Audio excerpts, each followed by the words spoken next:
कृषी व विकास पत्रकारितेतील उल्लेखनीय योगदानाबद्दल पत्रकार भिलाजी जिरे यांना प्रतिष्ठेचा वसंतराव नाईक कृषी पत्रकार पुरस्कार प्रदान करण्यात आला।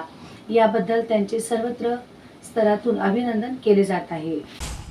मुंबई येथील यशवंतराव चव्हाण सभागृहात झालेल्या सोहळ्यात उद्योगमंत्री उदय सामंत, पर्यटन मंत्री शंभूराजे देसाई, राज्यमंत्री चंद्रनील नाईक, संस्थेचे अध्यक्ष डॉक्टर राजेंद्र बारवाले, अविनाश नाईक, दीपक पाटील आदी मान्यवरांच्या हस्ते त्यांचा गौरव करण्यात आला। भिलाजी जिरे गेल्या 27 वर्षांपासून धुळे जिल्ह्यातील साक्री तालुक्याच्या दुर्गम आदिवासी भागातील कृषी जलसंधारण, आधुनिक शेती, वनाधारित उपजीविका आणि ग्रामीण विकास विषयांवर सातत्याने अभ्यासपूर्ण लेखन करत आहेत।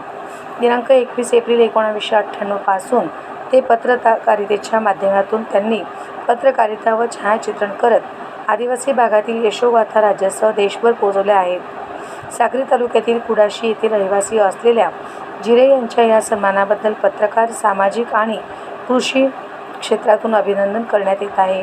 पुरस्कार सोहळ्यात सुभाष जगताप, चंद्रकांत घरटे, अनिल बोराडे, रमेश इंगळे, योगेश रायते, मोहित जिरे, संगीता जिरे, आशाताई इंगळे, पल्लवी जिरे, भाग्यश्री जिरे, जयश्री रायते, वैभवी गर्डे, धनश्री जाधव, पलाक्षी जिरे यांच्यासह विविध क्षेत्रातील मान्यवर यावेळी उपस्थित होते।